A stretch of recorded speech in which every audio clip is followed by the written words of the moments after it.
Wow, sepertinya sudah saatnya panen cuan para sapi ayah. Hari ini genap 3 bulan usia para gemoy, baik yang mulai buraya ataupun yang di-grooming. Rata-rata untuk anakan sudah 7-8 cm, dan yang grooming sudah pada gembul.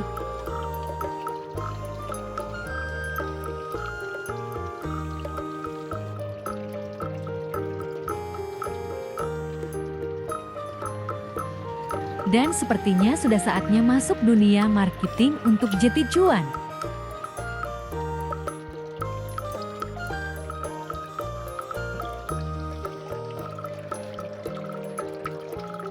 Alhamdulillah lumayanlah hasil grooming pemula ala Moresta.